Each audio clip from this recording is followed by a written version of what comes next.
Hello दोस्तों, नमस्कार। मैं धनेश हूँ और आप कृषक इंडिया कृषक भारत देख रहे हैं। दोस्तों, बरसात का मौसम आ गया है। ऐसे में मुर्गियों को बारिश से बचाना बहुत ज़्यादा जरूरी है।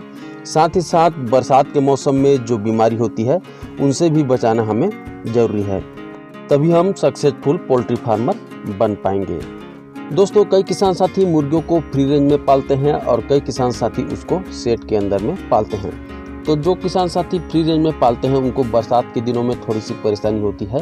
अगर आपके पास प्योर देसी है तो कोई दिक्कत नहीं है, वो एकदम तेज़ बारिश में भी भीग करके चर लेती है, उसको कोई भी बीमारी नहीं होता है। लेकिन फिर भी आपको सावधानी के तौर पे उनको बीच बीच में टेट्रासाइक्लिन या लिक्सन, इस तरह के जो सिंपल एंटीबायोटिक है उसको देते रहना है। सोनाली है, डीपी है, एफएफजी है, वनराज और डीपी क्रॉस, इन ब्रीड को आपको थोड़ा सा आदत डलवाना पड़ेगा।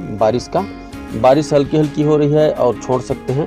उसके बाद जैसे ही वो उस लायक हो जाएंगी, अपने आप को उसमें एडजस्ट कर लेंगी, तो वो हल्की हल्की बारिश में भी चर सकती हैं। लेकिन एकदम ज़्यादा बारिश होने पर इन ब्रीडों को आप फ्री रेंज में न रखें, ये बीमार पड़ सकती है। खास करके जो एफएफजी है, डीपी क्रॉस है और वनराज है, इनको सोनाली और डीपी हल्की हल्की बारिश में अपने आप को एडजस्ट कर लेती हैं। दोस्तों, अगर आपके पास छोटे छोटे चूजे हैं तो उनको फ्री रेंज में नहीं छोड़ना है, क्योंकि उनको निमोनिया हो सकता है और उनकी मोर्टेलिटी भी हो सकती है। दोस्तों, अगर आपके मुर्गी को बारिश का आदत ही नहीं है और वो भीग गई है और ठंड में काँप रही है, तो ऐसे में सबसे पहले मुर्गी को कपड़े से लपेट लेना है और उसको हल्के हल्के हाथों से पोंछना है। पोंछने के बाद आपको आग जला लेना है। लकड़ी से भी जला सकते हैं, या तो लकड़ी उपलब्ध नहीं है तो गैस सिलेंडर से भी आग जला करके उनको दूर से सेकना है। एकदम तेज़ आंच में नहीं सेकना है, हल्का हल्का सेक देना है। और जैसे ही उसका पंख सूखेगा तो उसको तुरंत राहत मिल जाएगा। ऐसा आप छोटे चूजे को भी कर सकते हैं, बड़ी मुर्गियों को भी कर सकते हैं। दोस्तों, इसके बाद जैसे ही उनका पंख सूखता है वो थोड़ा इधर उधर घूमती हैं, उसके बाद टेट्रासाइक्लिन या लिक्सन, इन दोनों में से कोई भी एक एंटीबायोटिक 2 या 3 दिन तक उस मुर्गी को देना है, ताकि उसको सर्दी न लगे और कोई भी वायरल इन्फेक्शन वगैरह ना हो। तो अगर आपके पास देसी मुर्गी है और वो छोटे छोटे चूजे चरा रही है और वो भीग गए हैं, तो इस कंडीशन में आपको छोटे चूजों को अच्छी तरह से पोंछ लेना है और उसकी माँ के पास उनको रख देना है। वो अपने पेट के अंदर ले लेती है, यानी कि उसके पंख के नीचे में ले लेती है और अपने शरीर की गर्मी से उन चूजों को वो सेक लेती है, जिससे कि उन छोटे चूजों को तुरंत गर्मी मिलता है और वो ठीक हो जाते हैं, स्वस्थ हो जाते हैं। दोस्तों, बहुत से हमारे किसान साथियों का सेट जो है टीन से बना होता है, यानी कि ऊपर में टीन लगा होता है, और कई किसान साथी सीमेंट का जो एस्बेस्टर सीट है उसको लगाते हैं। तो जो टीन वाले शेड हैं उनमें एक प्रॉब्लम ये होती है कि एकदम जब तेज़ बारिश होता है तो उसमें से आवाज़ आता है, और इतना तेज़ आवाज़ आता है कि मुर्गियां डर जाती हैं, उनको स्ट्रेस हो जाता है और वो जो है अंडा दे रही हैं तो अंडा कम कर देती हैं, मुर्गियां बीमार भी पड़ती हैं।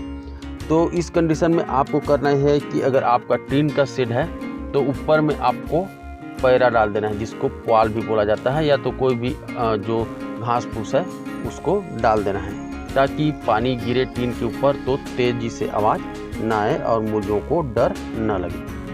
साथियों, बरसात के दिनों में मुर्गियों के शरीर को गर्म रखने के लिए उनको पौष्टिक आहार दें। इसमें बाजरा दे सकते हैं, मक्का दे सकते हैं और रेडीमेड फीड भी दे सकते हैं।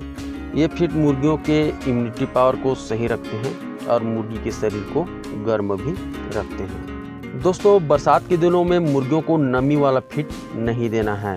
बहुत से किसान साथी सस्ता के चक्कर में बगल वाले शेड में कोई दाना भीग गया है, उसमें फफूंद लग गया है, उसको कम रेट में दे रहा है, तो उसको ले आते हैं और वो अपनी मुर्गियों को दे देते हैं। तो ऐसा आप बिल्कुल भी ना करें, आप अच्छा क्वालिटी का फीड ही अपने मुर्गियों को दें। बरसात के दिनों में मुर्गियों को हरी भाजी, बाजार के जो सब्जियों के वेस्टेज होते हैं, किचन के वेस्टेज हैं, उनको आप थोड़ा सा कम दें। इससे मुर्गियों में दस्त की समस्या आ सकती है, डायरिया की समस्या आ सकती है। इसको जैसे कि आप 70% दे रहे थे तो उसको 50% कर दीजिए, यानी कि 30% की कटौती कर दीजिए। और अगर फिर भी मुर्गियों को डायरिया हो जाता है तो आप उनको मेट्रोनिडाजोल टेबलेट एक आता है, 400 mg का एक टेबलेट होता है, तो उसको 100 मुर्गियों को आपको 2 या 2.5 लीटर पानी में घोल करके देना है। 1 या 2 दिन देंगे तो मुर्गियों का जो डायरिया है वो पूरी तरह से ठीक हो जाएगा। दोस्तों, बरसात के मौसम में मुर्गियों को हर 20 दिन के अंतराल में 2 दिन के लिए एंटीबायोटिक दें और हर 15 दिन के अंतराल में मल्टीविटामिन 3 दिन के लिए दें। यानी कि आज जैसे आपने दिया है मल्टीविटामिन, उसके बाद 15 दिन गैप कर दें, उसके बाद फिर से 3 दिन के लिए मल्टीविटामिन चलाएं। ऐसा करेंगे तो उनका इम्यूनिटी पावर सही रहेगा, वो बीमार नहीं पड़ेगी। तो ठीक है दोस्तों, आज के इस वीडियो में बस इतना ही, और इसी तरह से मुर्गी पालन से रिलेटेड वीडियो हम लाते रहते हैं। और अगर आप भी मुर्गी पालन में इंटरेस्ट रखते हैं तो चैनल को सब्सक्राइब करके बेल आइकन को दबा लीजिए, ताकि जब भी इस तरह का वीडियो चैनल पे आए सबसे पहले उसका नोटिफिकेशन आप तक पहुंचे। तो ठीक है, मिलते हैं फिर एक नई वीडियो नई जानकारी के साथ। तब तक के लिए जय हिंद, जय भारत।